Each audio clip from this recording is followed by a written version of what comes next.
Assalamualaikum warahmatullahi wabarakatuh. Halo semuanya, saya Sabina Ajeng Pitaloka dengan NIM 13076211065 dari Program Studi Kimia B Fakultas Matematika dan Ilmu Pengetahuan Alam Universitas Negeri Jakarta 2021. Di sini saya ingin memenuhi tugas dari mata kuliah Biologi Umum dengan dosen pengampu Ibu Dr. Elsa Lisanti MSI dengan tugas praktikum fermentasi, dan saya memilih fermentasi tape ketan putih. Mari kita mulai ke praktikumnya. Sebelum kita mulai praktikumnya, saya akan menjelaskan dulu latar belakang atau landasan teori dari praktikum kali ini, di mana tape merupakan bahan makanan atau makanan sering kita jumpai di kehidupan sehari-hari. Tape ini merupakan salah satu produk dari bioteknologi konvensional di mana masih menggunakan cara kerja mikroorganisme. Nah, tape ini terbuat dari beberapa bahan baku. Yang pertama ada singkong, lalu ketan putih, ketan hitam, dan juga pisang. Namun yang bisa kita temui di kehidupan sehari-hari adalah tape singkong dan juga tape ketan. Nah, pembuatan tape ini melalui proses fermentasi. Proses ini tidak begitu rumit dan mudah dilakukan secara mandiri. Tujuan dalam praktikum kali ini yang pertama adalah untuk mengetahui cara kerja pembuatan tape, yang kedua untuk mengetahui proses fermentasi dan pembuatan tape, lalu untuk mengetahui mikroorganisme apa saja yang dibutuhkan dalam fermentasi kali ini, dan apa saja faktor untuk mendapatkan tape yang berkualitas. Bioteknologi sangat berkaitan erat pada proses fermentasi kali ini, di mana bioteknologi adalah pemanfaatan mikroorganisme untuk menghasilkan suatu produk yang dapat digunakan oleh manusia. Nah, bioteknologi ini terbagi menjadi dua, yaitu ada bioteknologi konvensional dan juga bioteknologi modern, di mana bioteknologi konvensional ini biasanya menggunakan bakteri dan juga jamur. Lalu, bioteknologi modern ini biasanya digunakan pada proses kultur jaringan. Fermentasi, khususnya pada proses bioteknologi konvensional ini, adalah proses membutuhkannya bantuan mikroorganisme untuk mengolah suatu bahan menjadi bahan lainnya. Teknik fermentasi dalam bioteknologi konvensional ini, khususnya di bidang pangan, dapat memproduksi berbagai macam bahan makanan seperti kecap, roti, keju, tempe, dan juga tape. Nah, pada proses pembuatan ini tergolong sederhana dan dapat mengandalkan mikroorganisme. Alat yang kita gunakan pada praktikum kali ini, yang pertama ada panci, kompor, ada baskom, nampan, toples, dan juga centong nasi. Nah, bahan yang kita butuhkan ada 1 liter beras ketan putih, ada ragi tape, dan juga daun pisang. Cara kerja pada proses pembuatan tape ketan putih pada kali ini, yang pertama, cuci beras ketan sebanyak 3-4 kali hingga beras ketan benar-benar bersih. Setelah beras ketan dicuci, rendam beras ketan selama kurang lebih 2 jam. Setelah direndam, jangan lupa ditiriskan beras ketan dari airnya hingga beras ketan benar-benar kering. Lalu siapkan panci dan juga air untuk proses pengukusan nanti. Pindahkan panci ke atas kompor, lalu rebus air hingga keadaannya mendidih. Setelah mendidih, jangan lupa untuk memasukkan beras ketan yang sudah ditiriskan tadi. Ratakan beras ketan di atas panci supaya tingkat kematangannya merata. Lalu rebus atau kukus sehingga matang. Namun di sela-sela pengukusan jangan lupa untuk diaduk sesekali supaya kematangannya merata. Lalu tutup kembali dan tara, sudah jadi.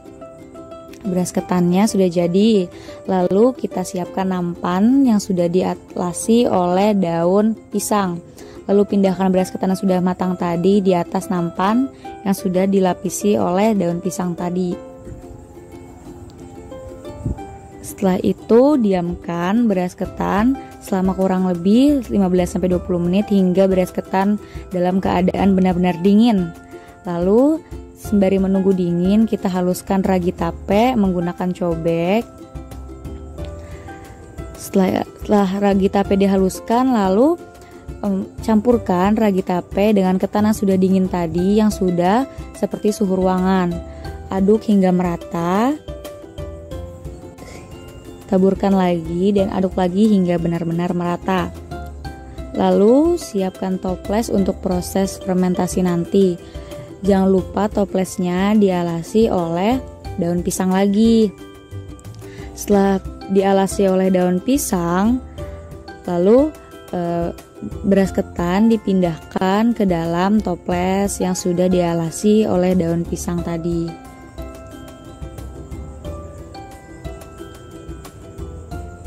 Lalu tutup toples dengan rapat dan taruh di tempat yang dalam keadaan lembab atau dingin supaya fermentasi berjalan dengan lancar.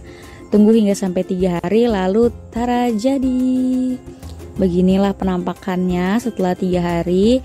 Teksturnya menjadi lembek, ada wangi yang sangat menyengat, rasanya manis dan juga kadar airnya lumayan banyak seperti pada video ini. Setelah menunggu selama 3 hari, ada beberapa perubahan dalam praktikum kali ini. Yang pertama, pada parameter tekstur. Pada hari ke-0, teksturnya sangat keras seperti nasi. Lalu pada hari ketiga, setelah dilakukan pengecekan, teksturnya sangat lembek dan juga sangat lembut. Lalu ada juga rasa. Awalnya rasa beras ketan ini sangatlah hambar. Namun pada hari ketiga, setelah dilakukan pengecekan, rasanya sangat manis dan sedikit asam dari alkoholnya. Lalu yang ketiga, ada aroma. Awalnya tidak ada aroma sama sekali pada hari ke-0, namun pada hari ketiga setelah dilakukan pengecekan, wanginya sangat menyengat dan adanya aroma-aroma alkohol. Dan yang terakhir, adanya kadar air. Pada hari ke-0 tidak ada kadar air sama sekali, beras ketan tersebut kering, namun pada hari ketiga, beras ketan tersebut berair banyak dan ketan terendam oleh air. Nah, data ini kita lakukan selama 3 hari karena mikroorganisme mengalami penurunan pada hari ketiga sehingga waktu yang tepat untuk melakukan pemberhentian fermentasi ini. Apabila tape ditunggu hingga lebih dari 3 hari, maka yang terjadi adalah kadar alkoholnya semakin tinggi dan juga terjadi pembusukan. Maka dari itu 3 hari sangat pas untuk proses fermentasi kali ini. Aroma harum ini yang dikeluarkan oleh tape memanglah normal karena hal tersebut dipengaruhi oleh kadar gula alami yang dihasilkan oleh tape. Selain itu, aroma yang sedikit sengar atau tercium ini adalah aroma alkohol. Nah, pengamatan pada tekstur ini dilakukan pada pengunyahan tekstur dari si tape tersebut, di mana tingkat kelembekannya ini berpengaruh karena pada proses pengukusan, di mana semakin lama pengukusan, tape akan semakin lembek. Nah, selanjutnya pada rasa.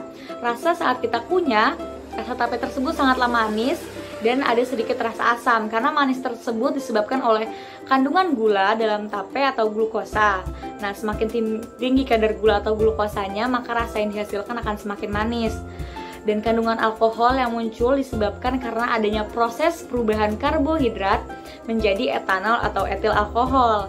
Munculnya kandungan alkohol ini akan memicu bakteri asam asetat, di mana bakteri tersebut yang menjadikan tape menjadi terasa sedikit asam.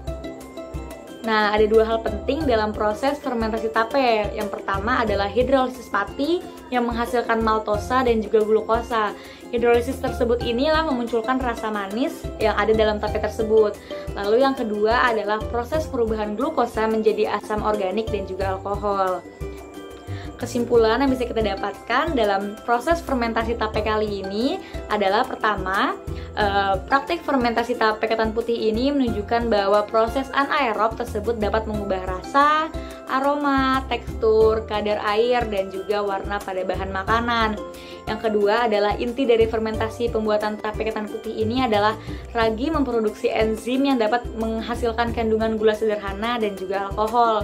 Dan terdapat 3 faktor penting nih yang harus dipikirkan untuk menghasilkan tape yang berkualitas. Yang pertama, suhu ruangan, kerapatan wadah, dan juga konsentrasi ragi.